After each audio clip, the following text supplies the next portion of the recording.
Welcome to Stories of Hope. I'm Christine Hotchkiss. Each week, I bring you stories of inspiration, education, and stories of hope that will definitely change you. I want to say thank you to my studio sponsor, the Motivated Mind Group, your local creative agency.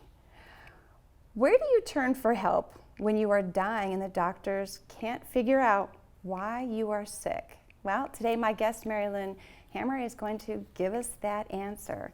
She wrote this book, Over My Dead Body, and it talks about being a survivor of Lyme disease. Please help me welcome my guest today, Marilyn.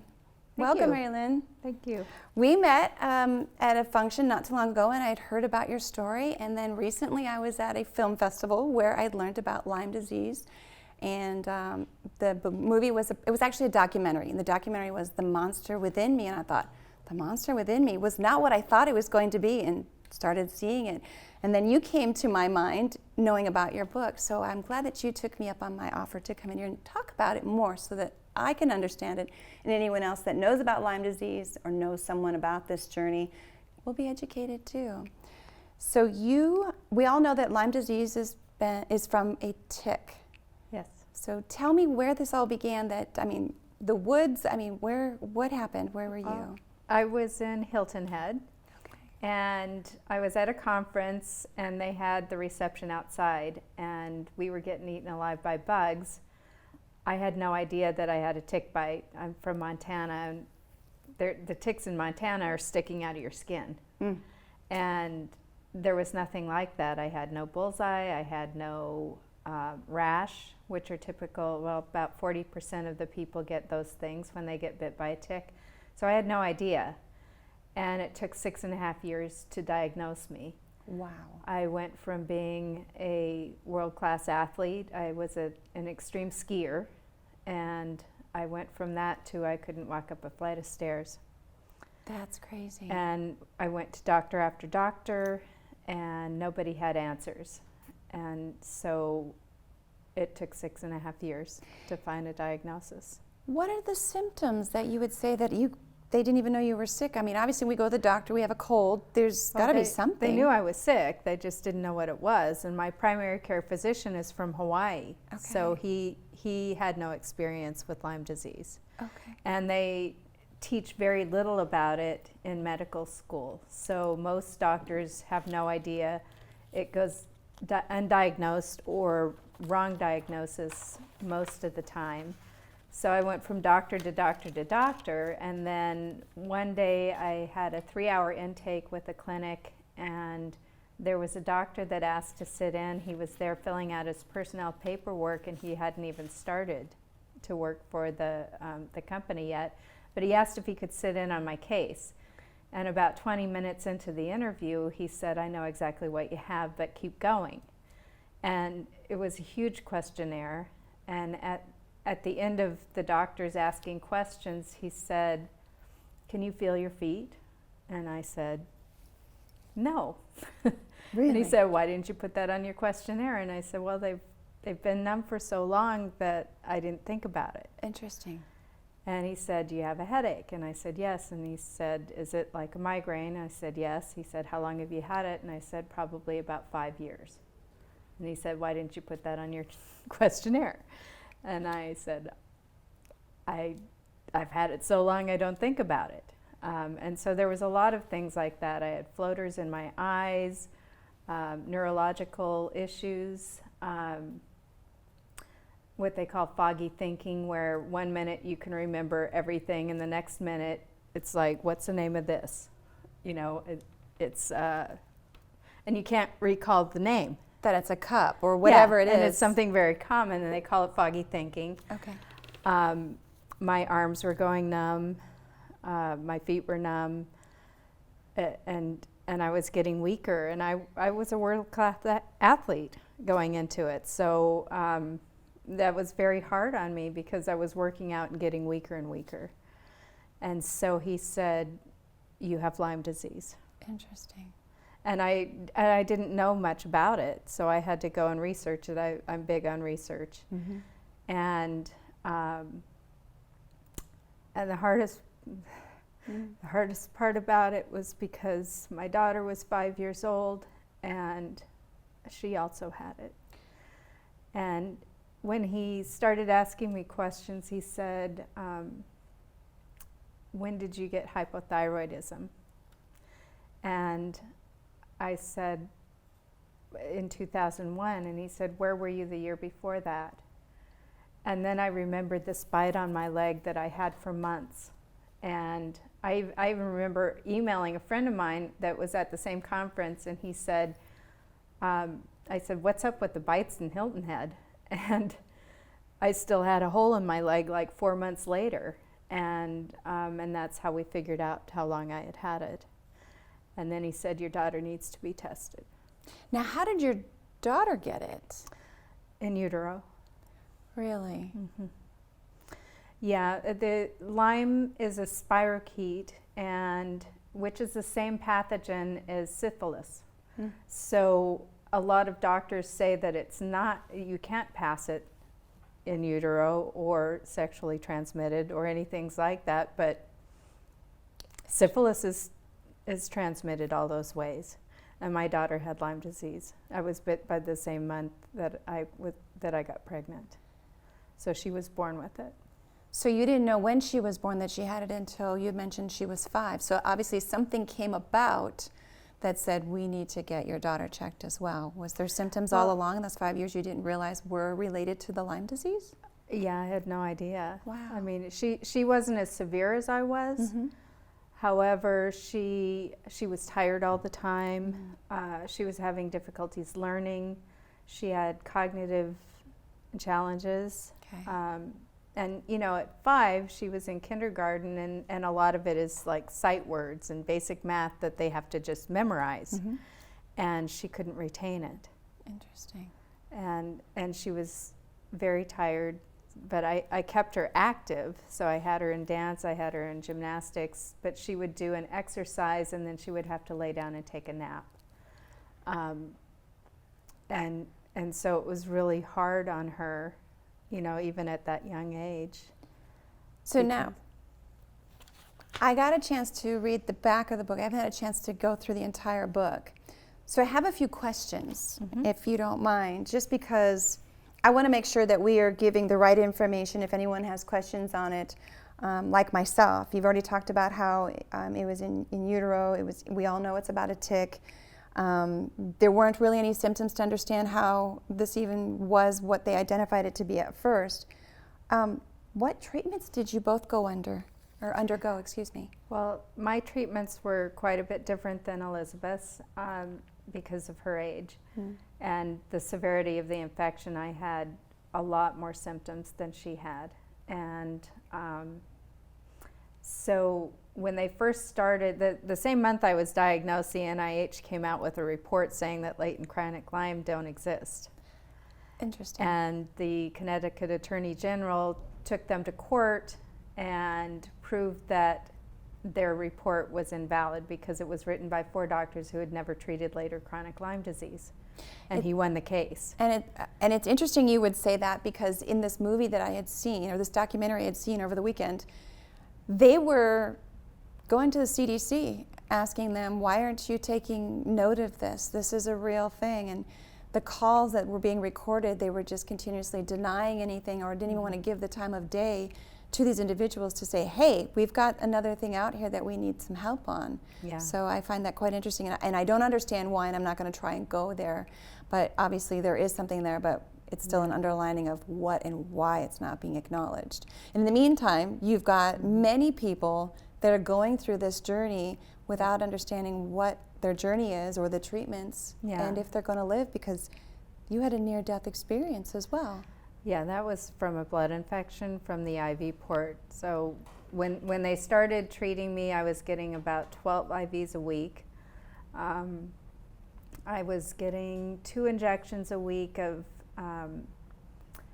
antibiotics, and I had 104 fever for about 6 months. 6 months? 6 months. When you kill Lyme disease, it releases massive amounts of neurotoxins. And so your body has to process all of those toxins out, and it causes fevers, runny nose, like they call it Herxheimer's reaction, and it's miserable. And when he first diagnosed me, he said, the treatments for Lyme disease is not for dummies, or not dummies, not for sissies. And he said, you're going to have days that you can't walk, there's going to be days that you can't talk, and there's going to be days that you just want to die. And he was right. Oh, well, now, when you hear people say the phrase, I just want to die, but you said you feel that way. Was that a physical feeling that you were like, I just don't want to deal with the pain or the tiredness? What does that mean? Well, I was a single mom, and my daughter was 5, and I owned my own business, so I was also still having to travel and work during all of this. And there was days, I was making her lunch one morning before school, and I collapsed, and I couldn't walk. And I had hired a nanny, and she and my daughter took me to the clinic, and wow. And they did IVs, and there was days when I would be in Washington. I worked in higher ed, and I would go up on the hill and do visits, and there was days when the bellman carried me to my room after doing visits.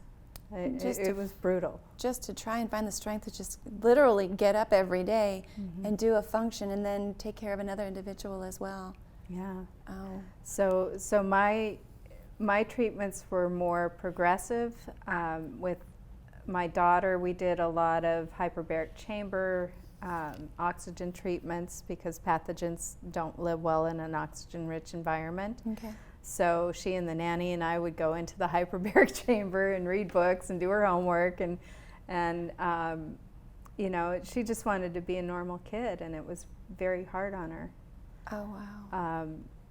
And so we went through different treatments, a total of 3 years of treatments, and I had an IV port because 12 IVs a week wore out my veins pretty quickly. I bet.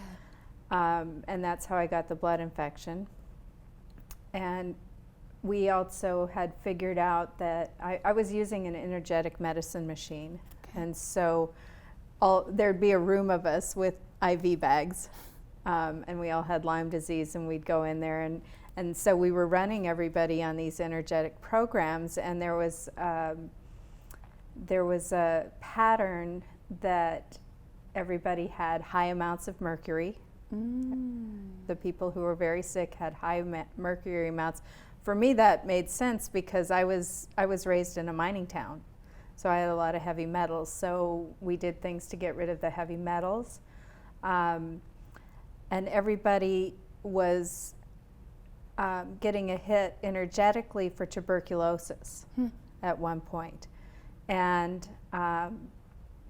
But we didn't have full-blown tuberculosis, and this is one of the key things that we figured out. And so I did a 6-week treatment of tuberculosis medicine. I was doing injections. My daughter did oral. I was going to medicines. ask. I mean, she's only 5, and here you're an adult, and your body's supposed to be mature to be able to handle all these different things. But yet, you said you got tired, and then you end up having to have a port because the veins do get tired.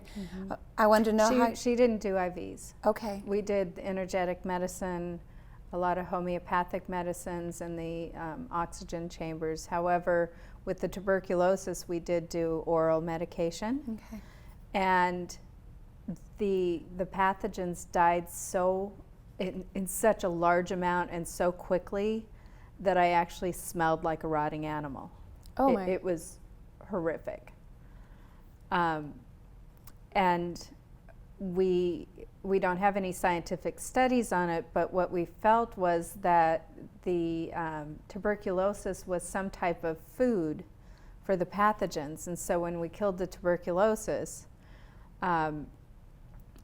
the pathogens started dying, and like I said, it was just massive die-offs. And then your body has to process all these like dead bodies of the pathogens. Did you feel like you were a guinea pig? I was, but I was desperate to live because of my daughter.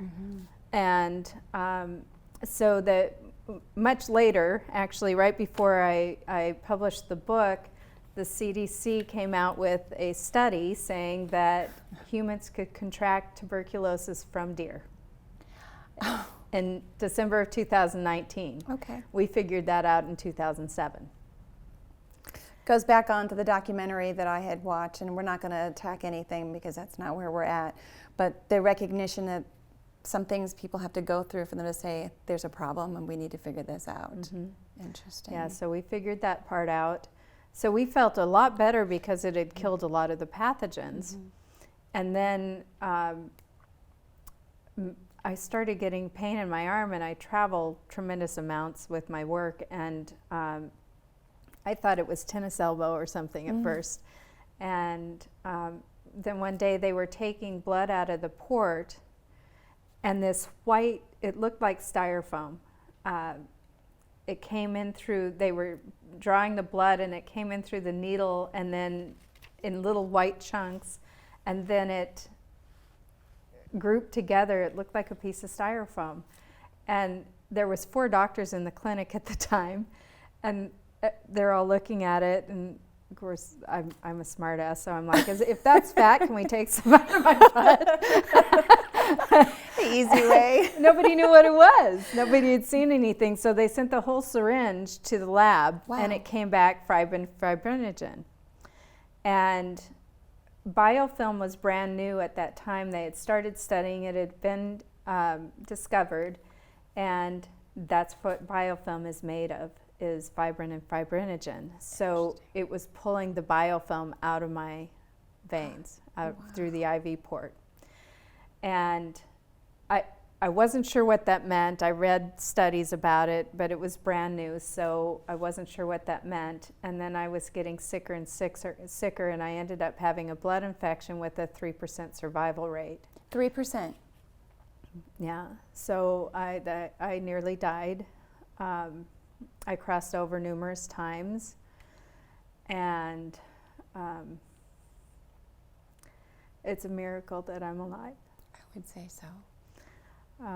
One of the things that saved me was I had one of my therapists that kept saying, you have the same patterns as this woman who died, and they couldn't figure out what my blood infection was because if they took me off of the antibiotics, they thought I would die. So they just kept changing the antibiotics. And so finally I was laying in bed, I was gray, my hair fell out, my intestines were falling out. My body was too weak to even hold my intestines in, and I asked her to contact the man whose wife had died from this blood infection.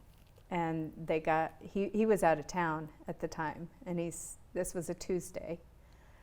And he said, I'll be back on Friday, and she said, I don't think she's gonna live that long. So he was referring to you to not live that long. My therapist said she didn't think I would live that long. Those are not words that anyone wants to hear. That's a scrim. Is that I was laying in bed just praying I wouldn't die. There wasn't an infectious disease doctor in the state of Arizona who would see me. They would start talking to me, and I would tell them I got the blood infection through an IV port, and they had to do emergency surgery to take that out. And they said, oh, you have a port because of cancer. And I said, no, I have a port for Lyme disease. And they'd say, we can't see you. And I said, I'm not asking you to treat Lyme disease. I'm asking you to treat my blood infection. And they refused to see me because I had Lyme. I have lots of questions I would want to ask a doctor why they would refuse help when it comes to something because like they this. went after doctors for treating Lyme. They put them out of business quite often at that point. So we had to figure it out ourselves. And so she got a hold of this man. He got a hold of his son, who went and got his mother's medical records and gave us the name of the infection. And they got me on the right antibiotic. And that saved my time. life. Wow. And then from that time, it was about 6 weeks before I could walk across a room. So you lost mobility in all this time? I was so weak. I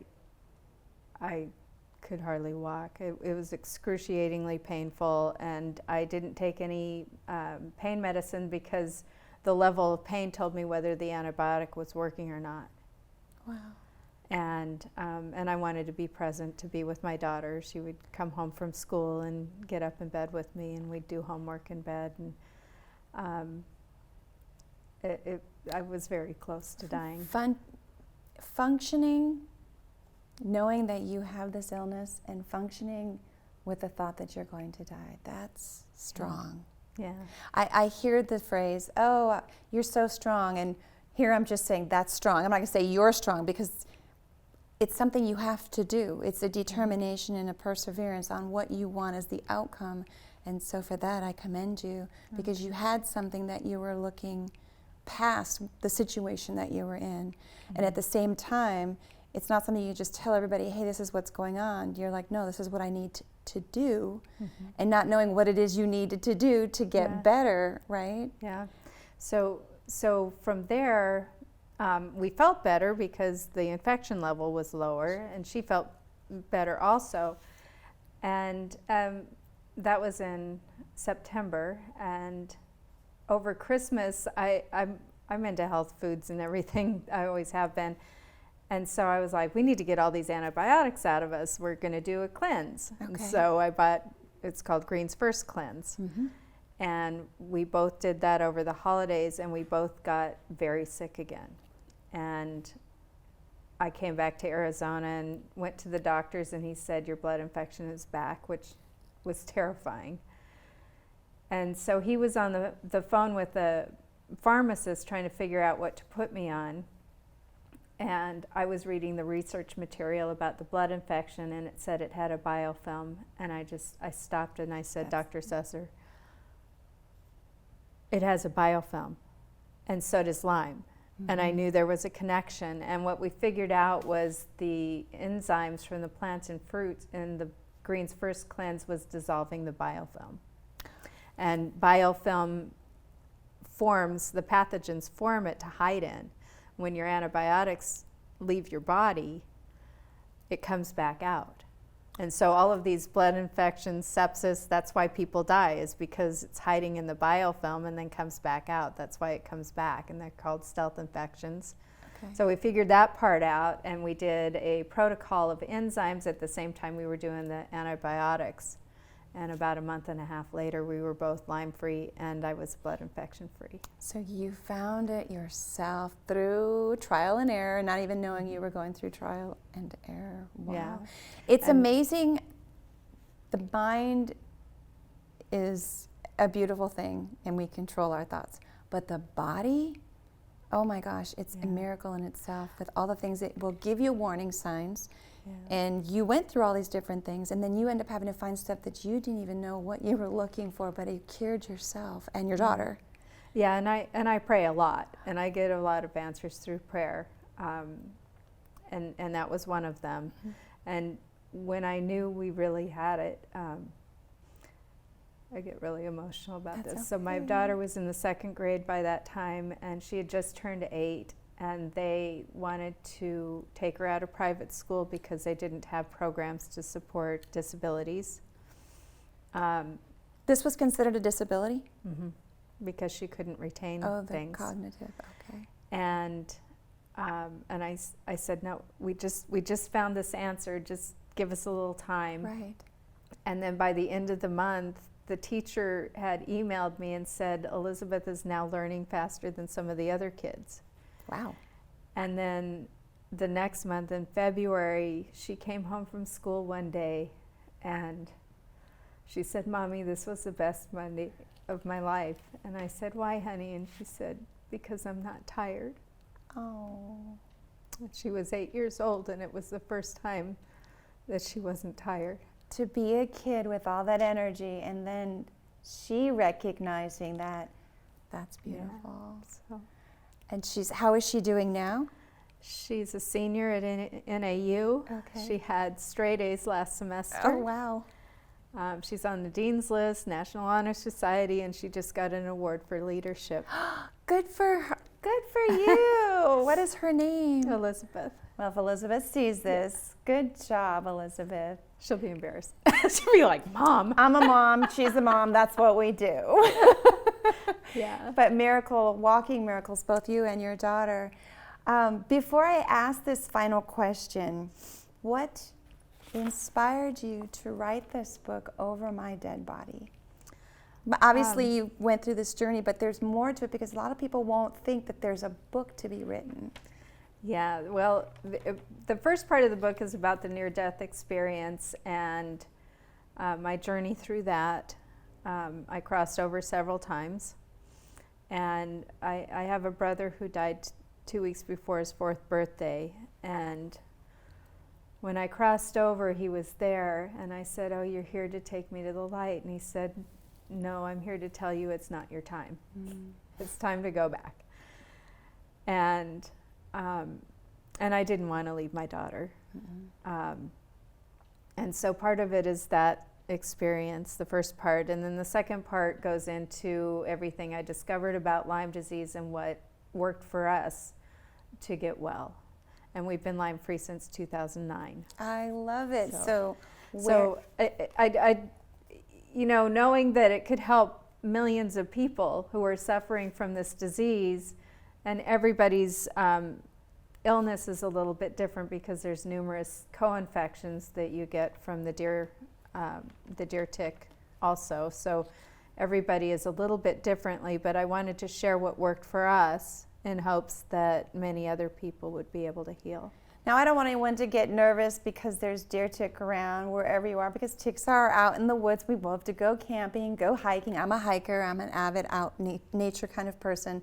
I will be paying more attention. But then again, you really can't because you don't see it until after the fact. Well, some of them you do. Okay. The ones that are the primary carriers of Lyme disease look like a little spider. And it's expensive to get Lyme disease testing. However, if you find the tick, you can put it in a baggie and take it to a veterinarian, and they will test it for a very reasonable price. A minimal amount. And so if you actually find it, you take it to a veterinary clinic because you can get a yes/no on it. Okay, so there you have it. Not that I want anyone to be concerned with that, but yes. Where can we find your book? And then where can we find you? Should we want to reach out to you or anyone that's seeing this? Well, I have a website, championforlife.com, where the book is available on that website, as are many of the supplements that I used that helped us get well. You do have to have a doctor. I'm not a doctor to get the antibiotics, but some of the supplements and some of the detox, because what I learned is with the neurotoxins, it's really important to do the detox portion of this before and during the treatments. So that's championforlife.com, and it's also available on Amazon. Wonderful. And I'm going to get mine signed today, so I will have mine. Thank you. My final question, I didn't prep you on this one. This is where I get to find out more about people. If it was the only question I ask and get the answer, I think I get to learn more about someone in that short question versus having the time to sit with them, although I would learn more, but entice me. My question is this. What message would you like to leave everyone based on your journey? Well, there is hope. Yes. Tying it into the name of your show. Thank you. It's a lot of people with Lyme disease are sick for many, many years. A lot of people are misdiagnosed with Parkinson's, multiple sclerosis. A lot of the degenerative diseases and neurological diseases are actually Lyme disease. And like Michael J. Fox actually had Lyme disease. Oh, before we know. And it presented as Parkinson's because there's, neurotoxins. So there is hope. There is a way to get well. The co-infections sometimes, knowing that we can do A, B, and C to get rid of the Lyme, sometimes the co-infections are more difficult to get rid of than the Lyme itself now. But there's numerous people that have used the same techniques, and they're well. Doing aerobics, hiking, doing all kinds of things. And, being an extreme skier and loving skiing like I did, the first time I went back up on the mountain and I was skiing with one of my girlfriends and I was bawling. And she said, "Why are you crying? I thought you'd be happy." And I said, "I'm crying because I never thought I would be able to do this again." Oh. So welcome to your second chance at life. Yeah. Yes. There is hope. and you can have a great life afterwards. Oh, beautiful message.